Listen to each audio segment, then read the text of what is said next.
Salve, salve família, aqui quem fala é o Lutz do canal Cortes Podcast e no meu primeiro mês monetizado eu já fiz $3.000 só seguindo o que esse cara fala no curso dele. Então se você quer ganhar dinheiro com internet e YouTube sem nem precisar aparecer, confere o primeiro link na descrição. Pô, tu fazia parte do quadro do Corinthians e não do grupo do... Por exemplo, a gente vê os técnicos estrangeiros, eles chegam no Brasil com todo mundo já, né? Com auxiliar, com tudo. No teu caso era diferente, tu não fazia parte do grupo do treinador, tu fazia parte do clube, era assim? Então, Igor e Dave. Igor e Dave. Quando eu cheguei no Corinthians, eu não sabia ainda se eu era do Mano, de uma comissão do técnico, ou se eu era do clube. Eu fui entender isso só quando o Mano foi para a seleção. E é claro que criou expectativa, será que eu sou do Corinthians ou será que eu sou do Mano? Vou para a seleção, não vou? Aí que eu fui entender que eu era do clube, que precisava do clube, que eu lembro que em 2008 os jogadores que não iam para as viagens e para os jogos ficavam com preparadores físicos e não alguém que pudesse dar um trabalho técnico, um joguinho, alguma coisa. Então minha chegada no Corinthians em 2009 foi para ficar mais dentro do clube. Tá. Legal. E você estava no Mundial? Tava no Mundial. Como é que foi lá no Japão? A gente vai por etapas ou já vamos pulando e voltando? Não, vai por etapa. Cara, a gente tem todo o tempo do mundo. Assim, que você falou assim, teve um momento do negócio que você falou dos carros lá quebrados. Não, cara, qualquer história que você quiser contar, por favor, conte, sabe?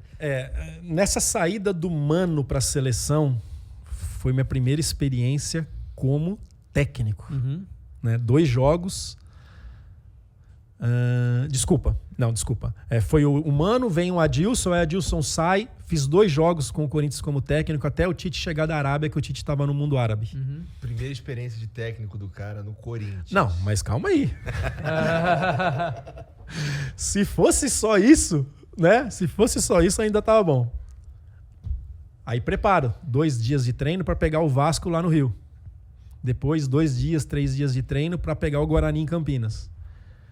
E eu, jovem ainda para a profissão, tendo que falar para Ronaldo, né? Tendo que falar para Roberto Carlos, tendo que falar para Alessandro, falar de todos os jogadores que já tinham uma história no futebol e dentro do Corinthians. E aí? Dorme? Não dorme, né? E a cabeça assim, o que eu vou falar pra esses caras, meu? Por que eu vou falar? Faz isso? Por que eu vou falar pro Ronaldo? Só trabalhou 3 vezes o melhor do mundo. E a mídia falando, não, quem vai comandar esse time aí é o Ronaldo. Esse Carilho aí, tá aí só pra tapar buraco, né? Roberto Carlos, 12 anos de Real Madrid, acho que são 12 anos. Falar o quê pra esses caras? Pô, aí fez uma coisa bem simples, fiz o que o Mano fazia em relação a montar as reuniões, as preleções, assim, os caras foram, assim, muito parceiro mesmo, assim, de entender, de ir pra campo e de tirar jogadores importantes que a gente achava ali, de ter um respeito, foi muito legal. Mas a minha primeira experiência foi tentando comandar esses caras aí. E é complicadaço, realmente, tá no Corinthians e comandando pessoas desse calibre aí. Realmente deve dar um negócio. E como é que... E assim, eu já entendi que tu não dormiu e tudo mais, passou desespero. E como é que foi depois que passou isso daí, olhar pra trás? Como é que é pra você, cara? Ô Igor, antes de falar da sua... Vai vindo as coisas na cabeça assim, eu vou lembrando, né? Antes do Tite chegar... eu vou falar aqui sem problema nenhum. Eu ganhava R$6.000 no Corinthians. Era o meu salário ali em 2010. Teve uma invasão no CT, a gente já treinava no CT. E eu falei, os caras não sabem nem quem eu sou, né? E tô ali no campo, preparando, armando o trabalho ali que ia fazer. Passa um corredor correndo, um torcedor correndo. Ô, Carilho, você é um mercenário! Aí eu... O que falaram errado pra esse cara quanto eu ganho? Fui chamado de mercenário. Eu, cara, isso é aquelas invasões que teve ali em 2010. E o cara me chamou disso aí, você ficou marcado. Falei, os caras porra, não sabem sacanagem, quanto eu ganho, cara. Injustiça. Tô comandando o Ronaldo e o Roberto Carlos esses 15 dias e não sabe quanto eu ganho. Ele tá achando que eu tô ganhando já pra comandar esses caras. Falando assim, olhando pra trás, né, Igor? É algo assim que me arrepia assim, e me emociona, porque... eu não tenho estudo, né? Eu não sou estudado. Eu fiz até o Senai, sou formado em mecânico geral em Ribeirão Preto, trabalhei numa usina na região de Ribeirão Preto, do Sertãozinho ali, chamado Usina São Martinho, Pradópolis, que você deve conhecer, que você é de Ribeirão Preto, terra do Cicinho. E as coisas no futebol, assim, não tem muita explicação, né? Eu trabalhei uma semana inteira, tinha um teste do Sertãozinho no sábado. Fábio, vai, que eu jogava amador, essas coisas, vai. Até na sexta, não vou, já com 19 anos eu não vou. Acordei, pus a chuteira debaixo do braço, fui lá fazer o teste. O técnico gostou, eu passei e assim começa. Com 19 anos? Com 19 anos. Eu sou bem velho, né? Com 19 anos. Aí com 3 meses de Sertãozinho fui vendido por 15 do Jaú. 15 do Jaú antes era um celeiro para revelar, revelou França, Edmilson e tantos outros, né? Falando de antes.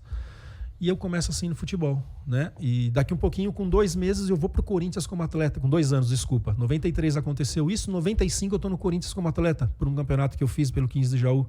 E época que não tinha empresário não, hein? Uhum. Era olheiros que iam, daqui um pouquinho você tava nos clubes. Então assim, tem hora que eu paro para pensar até hoje, eu não tenho explicação, sabe? As portas foram se abrindo, fui sendo abençoado, as coisas acontecendo, daqui um pouquinho eu paro de jogar no Barueri, daqui um pouquinho eu tô dentro de um Corinthians e daqui um pouquinho o Mano me leva para a seleção brasileira para ser observador técnico da Copa América, e ali já tem Neymar, já tem uma galera na Argentina em 2011, sabe? Porra, maneiro. É uma história assim que eu paro para sair em casa, cara, onde eu tô? O que aconteceu? Né? Daqui um pouquinho, já pulando um pouquinho para frente, né, para ficar nesse assunto, assumo o Corinthians numa pressão, é campeão paulista, é campeão brasileiro, depois vem o tricampeonato, acho que 65 anos que não tinha um tricampeonato de um mesmo técnico com o mesmo time, 65 anos.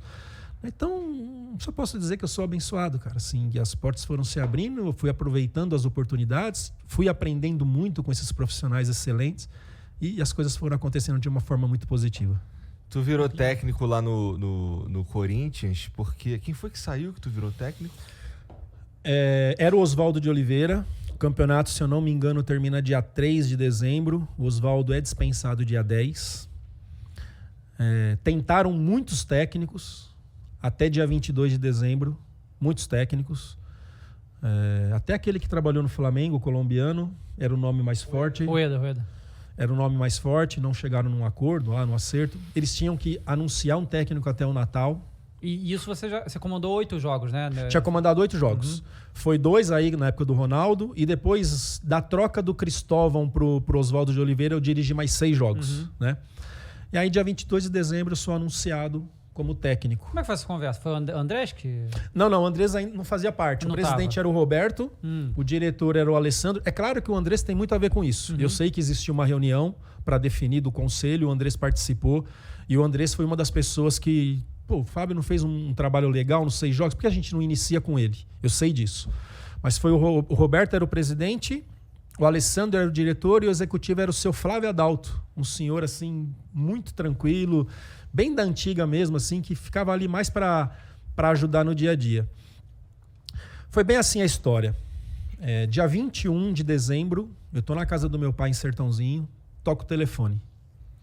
Fábio, tem como você estar aqui amanhã cedo? Sertãozinho aqui dá 350 quilômetros, mais ou menos. Caramba! Do lado de Ribeirão Preto. Não, porque São Paulo é muito grande, né? Porque pra ir pro Rio é isso. É 350, E aí, eu falei pro meu pai, o Corinthians não anunciou técnico nenhum ainda. Eu tô achando que eles vão falar isso pra mim. Porque nas minhas férias, nesses 8 anos como auxiliar, nunca me ligaram nas férias pra mim. Sempre, Fábio, o que você acha desse jogador? Sempre se conversa. Mas chegar, vim pra São Paulo, eu achei estranho. Não falaram nada por telefone. Peguei o carro, vim pra São Paulo. Aí tá seu Flávio Adalto e o Alessandro. Fábio, tivemos uma reunião, tal. Quer ser o técnico do Corinthians? Puta merda, hein? Eu sim. Claro, como não? Falou, você não vai nem pensar? Falei, pensar o quê? Né? Pensar o quê? E aí tem mais uma história engraçada da minha mãe, né? Quando eu faço o teste como atleta lá em 93, eu ajudava em casa, né? Eu ganhava 2 salários mínimos na usina. Ainda bem que eu nunca escutei minha mãe. Então essa história de que escutar a mãe dá certo, isso aí não dá muito sempre, certo, né? Não. No meu caso, a maioria das vezes não deu. Filho, que você vai atrás de ser futebol, tal. E meu pai, vai que eu me viro em casa, Então essa foi a primeira experiência com minha mãe. A outra... Seu pai era pilhadão, você jogava, Meu pai foi jogador.